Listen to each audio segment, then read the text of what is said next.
തിരശ്ശീലയ്ക്കപ്പുറമായിരുന്നു കൊണ്ട് അദ്ദേഹം ഇന്നും സഭയ്ക്ക് വേണ്ടി പ്രാർത്ഥിക്കുന്നു. സഭയുടെ ചാരിറ്റി പ്രവർത്തനങ്ങളിൽ ഏറ്റവും സന്തോഷിക്കുന്നു എന്നുള്ള ഒരു വലിയ സന്ദേശമാണ്. ഭവനമില്ലാത്തവർക്ക് ഭവനം നിർമ്മിച്ചു കൊടുക്കുക എന്നുള്ളത് അദ്ദേഹത്തിൻ്റെ വലിയ ഒരു വീക്ഷണമായി.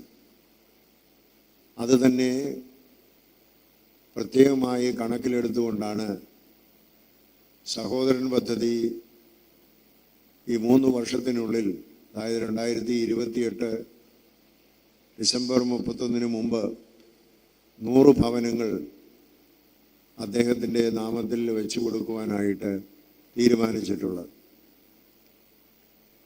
അതിന് അനേകം ആളുകളുടെ സഹകരണം ലഭിച്ചുകൊണ്ടിരിക്കുന്നു എന്നുള്ളതിൽ സന്തോഷമുണ്ട്. ഏതാണ്ട് 10ഓളം വീടുകൾ ഇതിനോടകം പലരായിട്ട് സ്പോൺസർ ചെയ്തിട്ടുണ്ട്.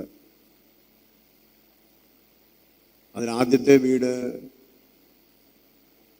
തിരുമേനിയുടെ സ്ഥലത്ത് തന്നെ, തിരുമേനി നിർമ്മിച്ച വീടുകളുടെ അടുത്ത് തന്നെ കുന്നംകുളം ഭദ്രാസിൽ തന്നെ ഒരു പാവപ്പെട്ട ആളിന് വെച്ചു കൊടുത്തുകൊണ്ട് 100 വീടിൽ ആദ്യത്തേത് അവിടെ നൽകുകയാണ് ഉണ്ടായത്. ഈ മറ്റ് ഭവനങ്ങൾ നിർമ്മിച്ചു കൊടുക്കാനായിട്ട് തയ്യാറാകുമ്പോൾ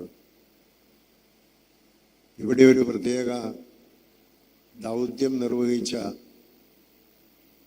ഒരു പള്ളിയാണ് ചന്ദനപ്പള്ളി പള്ളി. കുന്നംകുളത്ത് പ്രദേശത്തുണ്ടായ വലിയ തീപിടുത്തം, പടക്കശാലയ്ക്ക് തീപിടിച്ചതിൻ്റെ ഫലമായിട്ടുണ്ടായ ദുരന്തത്തിൽ അനേകം ആളുകൾ മരിച്ച സമയത്ത് ബലഹീനായ നാം ഒരു ആഹ്വാനം നൽകി പള്ളികളിൽ വെടിക്കെട്ടുകൾ നിർത്തി അതിനുവേണ്ടി ശേഖരിക്കുന്ന, താല്പര്യപ്പെടുന്ന പണം പാവങ്ങൾക്ക് വീട് വെച്ചു കൊടുക്കാൻ ഉപയോഗിക്കണം, അതെല്ലാ പള്ളികളുമെന്ന് ആവശ്യപ്പെടുകയുണ്ടായി. അതിൻ്റെ ഫലമായി ആദ്യം അതിന് റെസ്പോണ്ട് ചെയ്ത ചന്ദനപ്പള്ളി വലിയ പള്ളിയാണ്. ഈ കഴിഞ്ഞ ദിവസം ചന്ദനപ്പള്ളി വലിയ പള്ളി ആളിന് വീട് വെച്ചു കൊടുത്തു. അതിൽ പൗലോസിയൻ ബാബ സന്തോഷിക്കുന്നുണ്ട്. അതുപോലെ തന്നെ കടമറ്റം പള്ളിയിലും പുതുപ്പള്ളി പള്ളിയിലും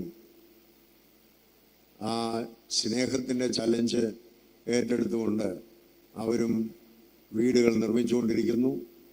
ഇന്ന് കോലഞ്ചേരി പള്ളിയും അപ്രകാരം വീട് പണിയുന്നതിന്, 2 വീടുകൾ പണിയുന്നതിനുള്ള ശില ഞാൻ വാഴ്ത്തി കൊടുത്തിട്ടാണ് രാവിലത്തെ അവിടുത്തെ കുർബാനയ്ക്ക് ശേഷം പോന്നിട്ടുള്ളത്.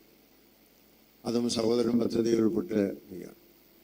അപ്പോൾ തിരുമേനിയുടെ ജീവിതത്തിലെ വീക്ഷണം നമ്മുടെ പള്ളികൾ ഏറ്റെടുത്തത് ഒരു സ്നേഹ ചലഞ്ചിൽ കൂടിയാണെന്നുള്ളത് നമുക്ക് സന്തോഷമുള്ള ഒരു കാര്യമാണ്.